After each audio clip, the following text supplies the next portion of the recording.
Hello everyone, कैसे हैं आप सभी लोग। जैसा कि आप सभी लोग जानते हैं, कई बच्चे ऐसे हैं जो एसएससी का एग्जाम देने वाले हैं, कई बच्चे ऐसे हैं जो तैयारी कर रहे हैं और कई बच्चे ऐसे हैं जो एग्जाम दे चुके।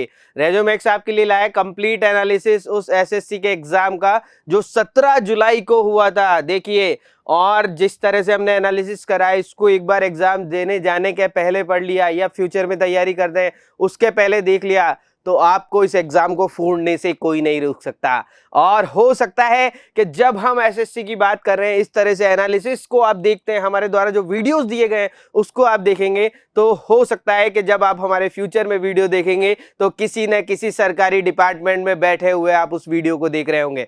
बात करते हैं एसएससी की। क्या है एसएससी? एसएससी जो स्टाफ सिलेक्शन कमीशन के द्वारा एक एग्जाम कराया जाता है बहुत सारे डिपार्टमेंट्स में के लिए, एंट्रेंस टेस्ट, उसके सिलेक्शन के लिए एंट्रेंस टेस्ट। एसएससी की हम बात करें, एग्जाम फॉर्मेट की जब मैं बात करूं किस तरह का एग्जाम फॉर्मेट इसमें आता है, तो 4 टॉपिक्स बेसिकली हम बात करें, 4 सब्जेक्ट इसमें आते हैं, टॉपिक्स नहीं सब्जेक्ट्स की मैं बात कर रहा हूं, जिसमें आपके रीजनिंग है, general intelligence and reasoning 25 questions आते हैं, general awareness 25 questions, quantitative aptitude 25 questions और इंग्लिश कॉम्प्रिहेंशन 25 क्वेश्चंस। हर क्वेश्चन 2 मार्क्स का होता है। 60 मिनट्स, 1 घंटे में, 1 घंटा आपकी पूरी जिंदगी बदल सकता है दोस्तों। 1 घंटा, इस 1 घंटे में आपको ध्यान रखना है कि पूरा किस तरह से एनालिसिस जो हमने दिया हुआ है उसको पढ़ेंगे, उसको समझेंगे, तो आपको समझ में आएगा कि किस तरह से हमें पेपर सॉल्व करना है 1 घंटे में और फोड़ देना है पूरा पेपर। पर एक चीज ध्यान रखिएगा, आधा मार्क्स 0.50 मार्क्स है जो नेगेटिव मार्क्स है, रोंग आंसर है। तो यदि ज्यादा कंफ्यूज है किसी भी क्वेश्चंस को लेकर, यदि आपको पूरी तरह से उसका आंसर नहीं आता, तो तुक्का लगाने की जरूरत नहीं है, क्योंकि आधे आधे मार्क्स से भी सिलेक्शन रुक जाता है। तो हम बात करें आइए एलिजिबिलिटी क्राइटेरिया की, तो जो लोग एग्जाम दे रहे हैं उनको बेसिकली एलिजिबिलिटी क्राइटेरिया पता होगा, पर जो एग्जाम देने वाले हैं, जो फ्यूचर में एसएससी का सपना देख रहे हैं, उनके लिए बता दूं 18 साल से 32 साल के बीच के व्यक्ति इसमें एग्जाम दे सकते हैं, कैंडिडेट्स एग्जाम दे सकते हैं। कैटेगरी वाइज अलग अलग पार्शन हो सकता है, पर 18 to 32 ईयर्स इसके लिए एक लिमिट है, एज लिमिट है जो बनाई गई है। दूसरा, जैसा कि बात मैं कर रहा हूं कि सब्जेक्ट कौन कौन से कवर हो रहे हैं, तो सब्जेक्ट में पहले जैसा मैंने बताया था आपको, रीजनिंग है, जनरल अवेयरनेस है, क्वांट्स है और इंग्लिश है। ये 4 सब्जेक्ट है जो इसमें कवर हो रहे हैं, जिसके बेसिस पे एग्जाम हो रहा है। नेक्स्ट सबसे बड़ी बात, जो 17 जुलाई को मैंने आपको बताया एग्जाम था, कुछ स्टूडेंट्स है जिनसे हमने क्वेश्चंस लिए थे, तो हम ओवरऑल 25 क्वेश्चंस नहीं ले पाए, पर जितने क्वेश्चंस हमने लिए थे उसके बेसिस पे हमने एक एनालिसिस बनाया है। एनालिसिस को हमने 3 पार्ट पे करा है, इजी, मॉडरेट और typical. Easy part number 1 2 marks के लिए हमने मॉडरेट रखा है और 3 हमने डिफिकल्टी लेवल रखा है। तो हम बात करेंगे अब सबसे पहले जनरल अवेयरनेस की। जनरल अवेयरनेस में मैं बात करूं तो डिफिकल्टी लेवल जो हमने दिया है 1.47। 1.47 का मतलब समझ सकते हैं आप, 1 से 2 के बीच आ रहा है, तो ये इजी टू मॉडरेट है। इजी टू मॉडरेट है मतलब डिफिकल्ट नहीं है, टिपिकल्टी लेवल नहीं है, इजी टू मॉडरेट है। जनरल इंटेलिजेंट और रीजनिंग 1.06 में मान सकता हूं इसको इजी। क्या मैं इसको इजी मान सकता हूं? बिल्कुल मैं इसको इजी मान सकता हूं, ये इजी में आएगा। क्वांट्स की मैं बात करूं 1.20, इजी टू मॉडरेट आया। इंग्लिश की मैं बात करूं 1.18, ये भी इजी टू मॉडरेट आया। और ओवरऑल बात करूं तो 1.23, मतलब इजी टू मॉडरेट यदि आ रहा है, तो इस बार यदि थोड़ी सी भी तैयारी करी है, सारे टॉपिक्स कवर करे हैं, लगातार आपने प्रैक्टिस करी है, टेस्ट सीरीज ज्वाइन कर रखी थी कोई, उसके बेसिस पे आपकी प्रैक्टिस हो रही है, कोई आपने क्लासेस के थ्रू प्रैक्टिस करी है या सेल्फ स्टडी आपने रेगुलर बेसिस पे करी है अपने टाइम टेबल के, तो आपको सेलेक्ट होने से इस बार कोई नहीं रोक सकता भैया, क्योंकि इजी टू मॉडरेट बहुत कम टाइम आता है, मैक्सिमम कई बार टफ लेवल बहुत ज्यादा आ जाता है। तो इस बार जो क्वेश्चंस आ रहे हैं इजी टू मॉडरेट आ रहे हैं, तो प्रैक्टिस के बेसिस पे आपका सिलेक्शन हो सकता है, जैसा हमने एनालिसिस करा है। सेम एनालिसिस मैं आपको ग्राफ के थ्रू बता रहा हूं, आप देखिए सेम वही चीजें दी हुई है। 1.23 जो ओवरऑल लेवल है उसकी मैं बात करूं तो इजी टू मॉडरेट ये लेवल आ रहा है, हमने इसकी बात कर ली। अब नेक्स्ट हम बात करते हैं सब्जेक्ट वाइज। यदि मैं बात करूं, कोई बच्चे जानना चाहता है कि सब्जेक्ट वाइज क्या लेवल है, सब्जेक्ट वाइज किस तरह से डिफिकल्टी लेवल है, तो जो क्वेश्चंस हमने कलेक्ट करे हैं उसमें मैं बात कर रहा हूं जनरल अवेयरनेस के 15 क्वेश्चंस, रीजनिंग की मैं बात करूं 17 क्वेश्चंस, मैं क्वांट्स की बात करूं 15 क्वेश्चंस और इंग्लिश की मैं बात करूं तो 17 क्वेश्चंस हमने कलेक्ट करे हैं। उनमें से यदि हमने लेवल देखा जो स्टूडेंट के बेसिस पे स्टूडेंट से बात करके लेवल देखा और हमारे एक्सपर्ट फैकल्टी के ने जो लेवल देखा उसको देखकर उन्होंने एक एनालिसिस बनाया, जिसमें से बात करें तो जीए में 15 क्वेश्चंस में से 9 इजी है, मीडियम 5 है, एक टिपिकल लेवल आया है, रीजनिंग में 16 इजी है, एक मीडियम में, टोटल 17 क्वेश्चंस कलेक्ट करें। क्वांट्स में मैं बात करूं टोटल 15 करें, जिसमें 12 इजी है, 3 मीडियम है, और इंग्लिश में मैं बात करूं तो 14 इजी है और 3 मीडियम में, टोटल 17 क्वेश्चंस हमने कलेक्ट करे हैं।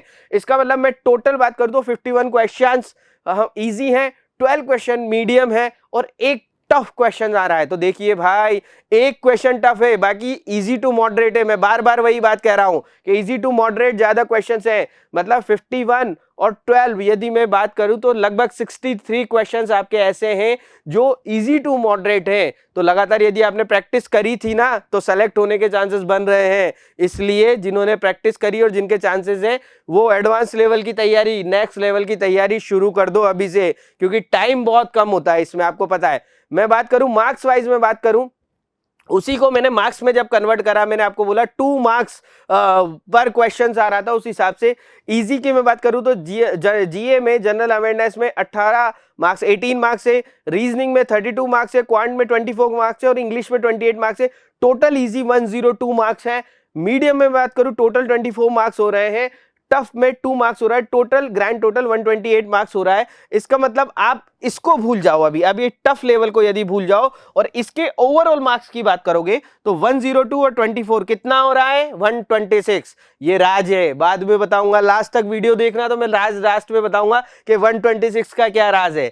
देखिएगा आप 126 का क्या राज है, मतलब जिन्होंने प्रैक्टिस करी उनका सिलेक्शन पक्का होना है। बस थोड़ा सा ये है कि हमें आगे जो नेक्स्ट लेवल आ रहा है उसकी तैयारी तरीके से करनी है। कैसे करनी है उसकी तैयारी, इसके भी आपको वीडियोस मिलेंगे हमारे रेजोमैक्स चैनल पर। हमारे फैकल्टीज टॉपिक वाइज भी आपको कहीं ना कहीं कुछ ना कुछ नया देने की कोशिश करेंगे। हम बात करते हैं सबसे पहले रीजनिंग की। रीजनिंग क्योंकि सबसे इंटरेस्टिंग भी सब्जेक्ट होता है, कई लोगों का, कई स्टूडेंट्स का रीजनिंग बहुत इंटरेस्ट आने लग जाता है। इवन मैंने देखा है आर्ट्स वाले बच्चे जब रीजनिंग की बात करते हैं तो शुरू में बहुत घबराते हैं, कैसे होगा, क्या होगा, किस तरह से होगा, और जब करने लगते हैं ना क्वेश्चन प्रैक्टिस तो सबसे ज्यादा इसकी प्रैक्टिस करते हैं। रीजनिंग में मैं बात करूं टोटल 17 क्वेश्चन, 68% वेटेज जो है जो हमने कलेक्ट करे हैं, 34 मार्क्स, 2 मार्क्स पर क्वेश्चन के हिसाब से। कोडिंग डिकोडिंग के 2 क्वेश्चंस आए थे, जिसमें एक लेटर बेस्ड है, एक क्रॉस पैटर्न बेस्ड है। कोडिंग डिकोडिंग से 2 क्वेश्चंस आपके पास आ रहे हैं, एनालॉजी से 2 क्वेश्चंस आ रहे हैं, जिसमें वर्ड बेस के हैं दोनों क्वेश्चंस। आप देखिए क्लासिफिकेशन की मैं बात करूं, क्लासिफिकेशन अदर बहुत सारे एग्जाम्स में आता है जिसके 2 क्वेश्चंस आए हैं। सीरीज की मैं बात करूं नंबर बेस्ड आए, एक ही क्वेश्चंस आए, डिक्शनरी में 1 क्वेश्चंस आए। ब्लड रिलेशन ये मैक्सिमम एग्जाम में आपको दिख जाएगा, ब्लड रिलेशन का भी 1 क्वेश्चन आया जो भी इक्वेशन बेस्ड आया है। मैथमेटिक्स ऑपरेशन की मैं बात करूं तो 2 क्वेश्चंस इसमें आए हैं, जिसमें साइन चेंज्ड और सिंबल बेस्ड के दोनों को 1-1 क्वेश्चंस आया है। वेन डायग्राम की मैं बात करूं 1 क्वेश्चन, डाइस का 1 क्वेश्चन, मिसिंग नंबर के भी बहुत सारे क्वेश्चंस आते हैं, बहुत सारे एग्जाम्स में आते हैं, इसकी तो प्रैक्टिस होनी चाहिए। तो 1 क्वेश्चन इसका आया है। मिरर इमेज के 2 क्वेश्चंस आए हैं जो अल्फाबेट बेस्ड है, फिगर बेस्ड है, और हिडन फिगर का 1 क्वेश्चन आया है। ये टोटल बात करूं तो सबका परसेंटेज हम बात करें तो लगभग मैं बात करूं तो मैथमेटिक्स ऑपरेशन से 2 क्वेश्चंस आए, क्लासिफिकेशन से 2 क्वेश्चंस आए, एनालॉजी से 2 क्वेश्चंस आए और कोडिंग डिकोडिंग से 2 क्वेश्चंस आए। ये बनता भी है एक्चुअली, ये हम देख रहे हैं, ये वो टॉपिक्स हैं जिससे 2 क्वेश्चंस आ रहे हैं, वो मैक्सिमम एग्जाम्स को कवर करते हैं, मैक्सिमम एग्जाम्स में इस तरह के क्वेश्चंस आते हैं।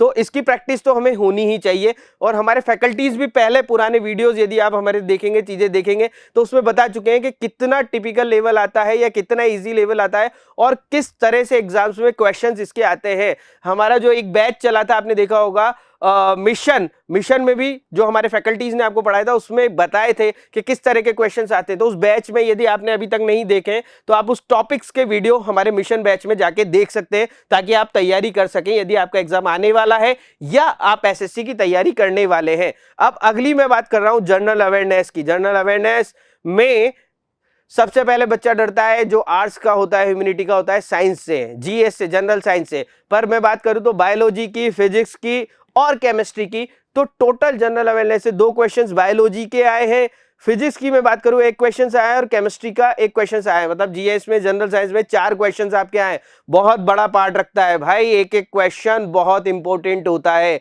इसीलिए मैंने स्टार्टिंग में कहा था कि यदि क्वेश्चन नहीं आ रहा है तो उसको छोड़ दो, रिस्क लेंगे तो आधे नंबर की आप रिस्क ले रहे हैं और आधा नंबर बहुत इंपॉर्टेंट हो सकता है।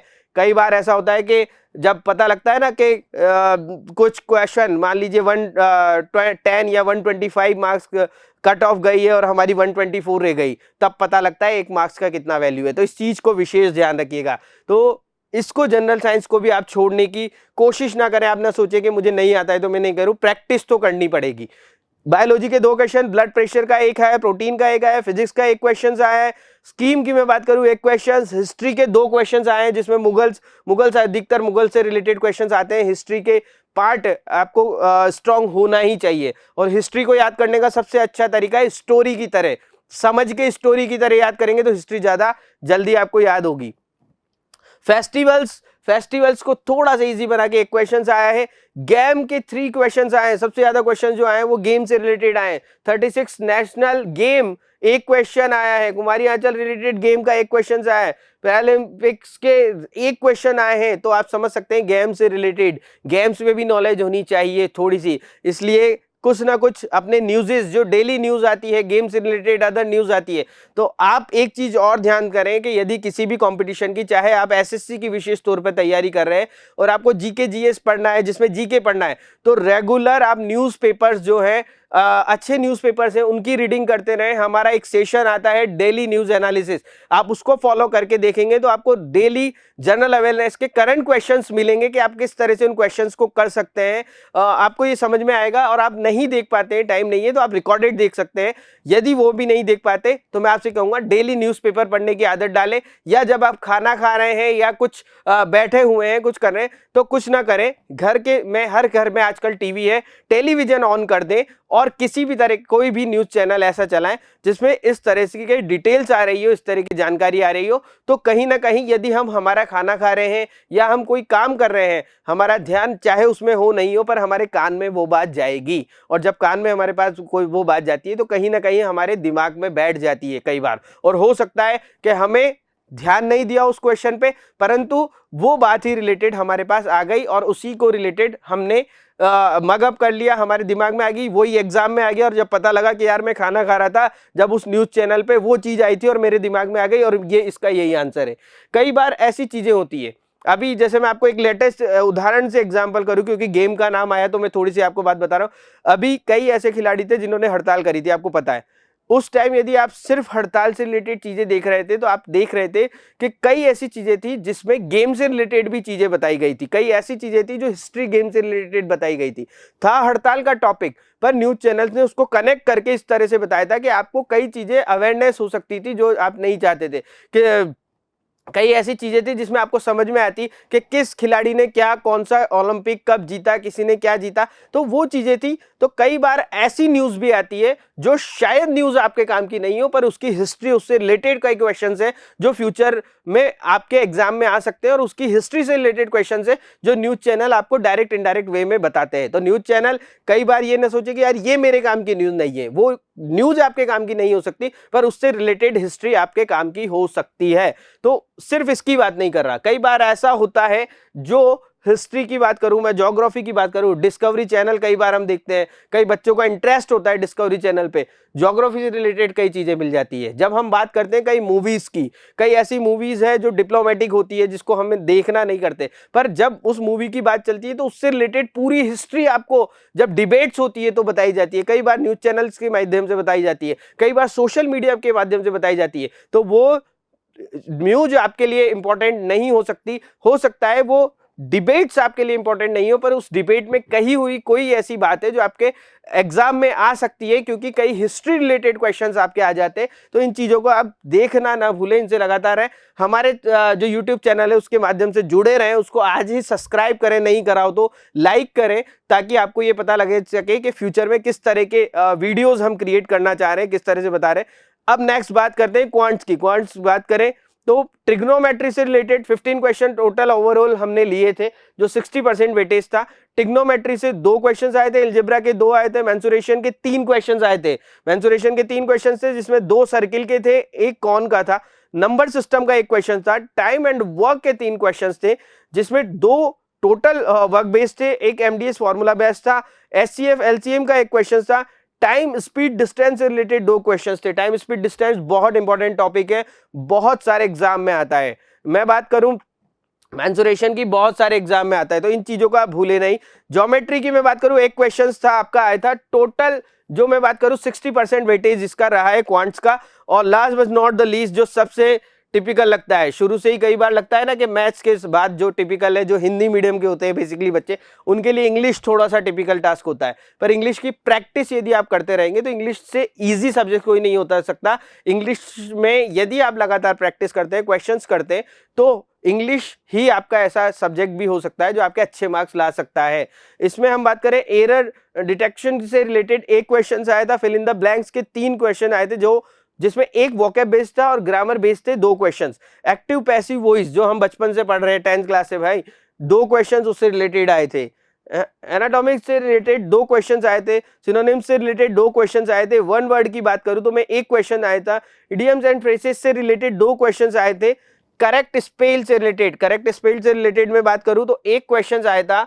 PQRS की बात करूं तो 2 क्वेश्चंस आए थे। क्लोज टेस्ट की बात करूं तो 1 क्वेश्चन आया था। टोटल में बात करूं तो 17 क्वेश्चंस हमारे पास आए और 68% वेटेज के क्वेश्चंस हमारे पास आए हैं जिसकी हम बात कर रहे हैं। तो ये ओवरऑल एनालिसिस था जो हमने करा था। अब मैं आपको बता रहा था, जो पहले आपको बताया था कि आप थोड़ा सा देखिए, मैं दोबारा उसी स्लाइड पे आके आपको एक बार थोड़ा सा समझाना चाह रहा हूं कि जो हमने एनालिसिस करा है, जो हमने हमारे एक्सपर्ट से, फैकल्टीज से पूछा है, जो हमने ओवरऑल एनालिसिस देखा है, तो फैकल्टीज का ये मानना है कि इस बार जो जनरल की कट ऑफ जा रही है वो 125 से 130 मार्क्स के बीच में जा रही है।